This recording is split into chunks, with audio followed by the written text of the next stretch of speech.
हुजूर अलैहिस्सलाम गुजरे, एक शख्स अपने भाई को हया के बारे में वाज कर रहा था तो आका करीम ने फरमाया दाहु फ़इन्नल हया मिनल ईमान, छोड़ दे इसे, हया वैसे ईमान से है, ये तुझे सिखाना नहीं पड़ेगा, खुद ब खुद आएगा। तो हया ईमान के साथ जुड़ी हुई चीज़ है, एक चीज़ आई तो दूसरी चीज़ भी साथ ही मिल गई। तो अगर हया रुखसत हो गया तो ईमान का भी कबाड़ा हो गया।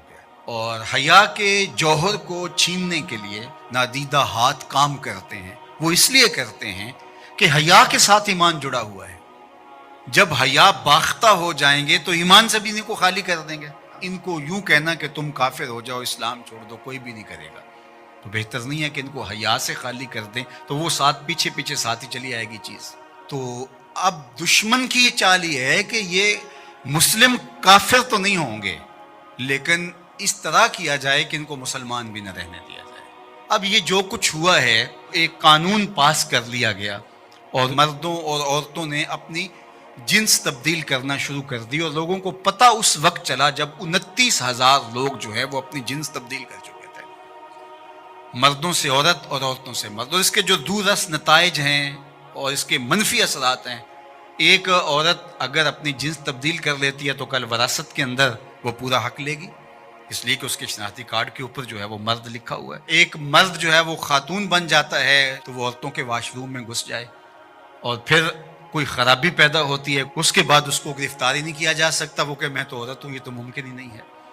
तो बताओ क्या होगा, मुआशरा किस समझ जा रहा है, किस रुख पे जा रहा है। ये हमने कभी सोचा था? जिस मुआशरत की इस्तिलाहात में हया आता है, जिस मुआशरत की इस्तिलाहात में तकवा आता है, जिस मुआशरत की इस्तिलाहात में इफ़्फ़त, पाक दामनी, इस तरह की इस्तिलाहात हैं जिस कौम की, उस कौम के ऐवान बाला में और ऐवान ज़ीरी में ये करारदाद आती है, फिर बाकायदा ये कानून का हिस्सा बनता है और फिर बाकायदा अमली तनफीज़ होती है। और जिन NGOs ने करोड़ों नहीं अरबों रुपए उठाए हैं, वो रिपोर्ट पेश करते हैं कि हम 29,000 के फिगर तक पहुंच कर आगे बढ़ रहे हैं। शबखू मार दिया जाता है, लोगों को पता ही नहीं चलता। जो 22 करोड़ अवाम ने नुमाइंदे भेजे थे वो इतने बेखबर थे कि वो वहां बैठ के जो है वो चाय के कप की चुस्कियां लेते रहे और डेस्क बजाते रहे, उन्हें पता ही नहीं क्या हो गया। जो बड़े इन उमूर के मार थे उनको साल साल बाद पता चला कि ये क्या हो। तो ये मुआशरत को उस गंदगी में, उस गलाजत में धकेलने के लिए सब कुछ किया गया, उसको कानूनी तहफ़्फ़ुज़ फराहम कर दिया गया।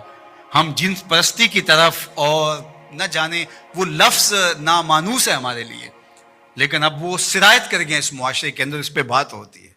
और हम कहाँ गिर गए हैं, किस गड्ढे में गिर गए। हम इंसान हैं, ये तो चौपाए भी नहीं करते। जो आज मगरब कर रहा है, वहाँ के संजीदा तबके भी उस पर आवाज़ उठाते हैं, वो भी सर पकड़ के उनके दानश्वर कहते हैं ये किस समझ जा रहे हो, चूँकि जमहूरी नज़म है, जहां ज्यादा लोग वोट डाल देंगे वो हो जाएगा, लिहाजा उस वजह से वो मजबूर है। लेकिन वो कहते हैं ये क्या हो रहा है, ये कैसे मुमकिन है। अल्लाह ताला ने कुरान मजीद में इरशाद फरमाया उलाइका कल अनआम बल हुम अदल, इंसानों की अकदार से बरगश्तगी और उनका अखलाकियात से दूर हो जाना, और उसके नतीजे को अल्लाह ताला बयान फरमाता है। तमसील के तौर पर चीज़ बयान फरमाई कि ये लोग चुपाए हो गए हैं। उलाइका कल अनाम, ये चुपायों की तरह है। आगे फरमाया बल हुम अदल, बल्कि ये चुपायों से भी बदतर हो गए। आपने कभी नहीं देखा होगा कि किसी नर चौपाए ने नर चौपाए के साथ जुफ्ती की हो। जब जिनसी ख्वाहिशात पैदा होती हैं तो वो अपनी मादा को तलाश करता है। कभी नर नर से जुफ्ती नहीं हुआ होगा, लेकिन इंसान जब अखलाकियात से गिरता है तो वो इतना गंदा और बदतमीज हो जाता है कि ये तमीज़ भी ख़त्म कर देता है जो चौपाए भी रखते हैं। तो यह है चौपायों से भी बदतर हो जाना। गलीज गंदा अमले कौम लूत इसकी ज़िंदगी का हिस्सा बन जाता है। और बंदे के पल्ले बचता क्या है, उसके पास रहता क्या है जब वो इतना गलीज हो जाए, उसकी रूह भी जख्मी हो जाती है, उसका बातिन और ज़मीर भी दाग दाग हो जाता है। जब उसकी नज़र में गलाजत आती है, अच्छी जाए कि वो अमली तौर पे गलाजत के इस दर्जे पे पहुंच जाए। तो ये चुपाया नहीं कुरान ने कहा, बल्कि चुपायों के यहाँ भी एक तहजीब का दर्जा है, उसको क्रास वो भी नहीं करते, लेकिन ये चुपायों से भी बदतर हो गए। तो क्या जो चुपायों से भी बदतर होंगे उसका ततब्बो करेंगे? जो चुपायों से भी गंदे हो जाएंगे, क्या वो एक इंसानी मुआशरे का शियार हो सकता है? और कितनी बदबख्ती ये है کہ اس طرح کے قانون دنیا کی پارلیمنٹس کے اندر جو ہے وہ پاس کیے جائیں گے، باقاعدہ حکومتیں اس کو سرپرستی فراہم کر رہی ہوں۔ بد تہذیبی کو تہذیب قرار دے دیا جائے تو اس سے بڑی بد تہذیبی کیا ہے؟ گندگی کو، غلاظت کو اگر گلاب کہہ دیا جائے تو اس سے بڑی بد تہذیبی کیا ہوگی؟ تو یہ معاشرت کی گندگیاں ہوتی ہیں، لوگوں کے ذہن کے اندر پنپنے والی گندگیاں مجسم روپ میں آ جاتی ہیں، اور وہ معاشرہ پھر انسانوں کا معاشرہ نہیں رہتا، وحشیوں کا معاشرہ ہو جاتا ہے، بلکہ وحشیوں سے بھی بدتر معاشرہ ہوتا ہے، بل ہم عدل کا عملی روپ بن جاتا ہے۔ تو وہ معاشرہ چاہے کلمہ پڑھتا ہو، وہ معاشرہ چاہے بظاہر نمازیں پڑھتا ہو، وہ معاشرہ چاہے اپنے آپ کو کہتا ہو کہ میرے جیسا زمانے میں کوئی نہیں ہے، وہ گندہ ترین معاشرہ ہوتا ہے۔ تو مغرب کے اندر تو یہ چیزیں عیب نہیں ہیں، وہاں تو باپ اور بیٹی کا رشتہ بھی عیب نہیں ہے، وہاں تو جو ہے وہ دادی اپنے پوتے سے حاملہ ہو جاتی ہے تو وہ عیب نہیں سمجھا جاتا وہ اس معاشرے کے اندر۔ وہاں حرام زادہ ہونا کہ اس کے باپ کا پتہ نہیں ہے، وہ تو اس معاشرے میں عیب نہیں ہے۔ تو کیا مغرب کی نقالی میں ہم سب کچھ قبول کر لیں گے؟ ان کی جو چیزیں اختیار کرنے والی ہیں وہ تو ہم نے کی نہیں ہیں، ان کی وہ مادی ترقیاں جو ہمارے دین کے راستے میں رکاوٹ نہیں بنتی تھی وہ تو ہم نے کی نہیں، لیکن ہم ان کی غلاظتیں، گندگیاں اور ان کی وہ جہالتیں اس کو ہم جو ہے وہ اپنے سینے سے لگاتے ہیں اور مغرب کو خوش کرنے کی کوشش کرتے ہیں۔ یہ ہمارے اشرافیہ کا روپ ہے، اگرچہ عوام کا یہ روپ نہیں ہے، لیکن آہستہ آہستہ عوام، یہ جو 29,000 لوگوں نے رجسٹرڈ کروایا ہے تو یہ کون لوگ ہیں؟ اسی معاشرے کے لوگ ہیں۔ تو یہ معاشرہ کس سمت جا رہا ہے، اس کے لیے ہمیں غور و فکر کرنا ہوگا، اپنی نسلوں کو بچانا بھی ہوگا۔ اللہ کا فرشتوں کی مجلس میں حضور کی ثنا کرنا یہ درود ہے، حضور کی مدح فرمانا، محبوب کی شانوں کو بیان فرمانا۔ یہ صحیح بخاری میں صلاۃ کا ترجمہ حضرت ابو العالیہ رضی اللہ تعالی عنہ سے کیا گیا ہے۔ تو پھر درود کا مفہوم بہت وسیع ہے، حضور کی مدح و توصیف، حضور کے حسن کا بیان، حضور کے خصائل کا عنوان، آقا کریم کے شمائل کا تذکرہ، حضور علیہ السلام کے فضائل کی باتیں، حضور کی عظمتوں کا عنوان، یہ سب کچھ درود کے زمرے میں آتا ہے۔ اور پھر ساتھ صیغہ بھی درود کا ہو اور اس میں شانیں بھی حضور کی ہوں، جس طرح درود تاج میں ہے، تو اس میں حضور پر درود بھی بھیجا گیا اور ساتھ حضور کی عظمتوں کو بھی بیان کیا گیا۔ تو یہ ایک خوبصورت گلدستہ بن گیا۔ درود شریف کے جو مفاہیم بیان کیے گئے ہیں ان سب مفاہیم کو یہ اپنے جلو میں لیے ہوئے ہے یہ درود۔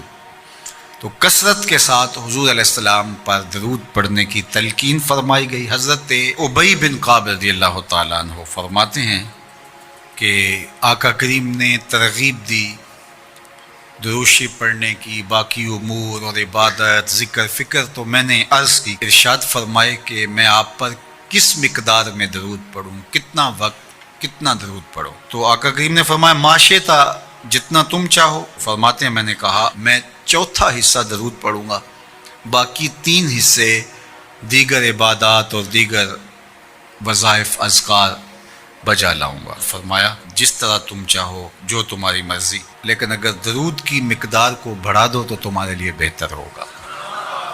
تو میں نے کہا النصف، میں آدھا وقت درود پڑھا کروں گا اور باقی چیزیں باقی آدھے وقت میں کروں گا۔ فرمایا جس طرح تم چاہو، لیکن اگر درود کی مقدار کو بڑھا دو تو تمہارے لیے بہتر ہوگا۔ میں نے کہا کہ حضور میں 2 حصے درود پڑھوں گا اور 1 حصہ باقی وظائف اوراد بجا لاؤں گا۔ فرمایا جیسے تمہارا دل چاہے، لیکن اگر تم درود کی مقدار کو بڑھا دو تو تمہارے لیے بہتر ہوگا۔ فرماتے ہیں میں نے کہا حضور میں پڑھوں گا ہی درود، سارا وقت میں آپ پہ درود ہی پڑھتا رہوں گا۔ فرمایا پھر تمہارے سارے دکھ، تکلیف، اذیتیں، پریشانیاں، اس کے لیے یہ درود کفایت کرے گا اور تمہارے گناہوں کی مغفرت فرما دی جائے گی۔ تمہاری پریشانیاں، تمہاری اذیتیں، تمہارے دکھ، دور موجود میں لفظ بولا جاتا ہے ٹینشن، تمہاری ساری ٹینشن، تمہارے سارے معاملات حیات کی بے ترتیبیاں، پریشانیاں، دکھ، اذیتیں، سب کچھ ختم ہو جائے گا۔ درود سب دردوں کا مداوع ہو جائے گا، سب دکھوں کا علاج ہو جائے گا، سب پریشانیوں کا حل ہوگا، سب مصیبتوں کا مداوع بن جائے گا، اور ساتھ ساتھ تمہارے گناہ بھی بخش دیے جائیں گے۔ تو درود جتنی کثرت کے ساتھ پڑھا جائے اللہ کی اتنی ہی رحمتیں نازل ہوتی ہیں۔ تو باقی وظیفے، باقی اوراد وہ بھی فضل و شرف والے ہیں، لیکن حضور نے فرمایا کہ پھر تمہارے لیے ایک درود ہی کافی ہو جائے گا۔ اللہ اکبر۔ فرمایا جو میرے اوپر ایک مرتبہ درود بھیجتا ہے اللہ اس پر 10 رحمتوں کا نزول فرماتا ہے۔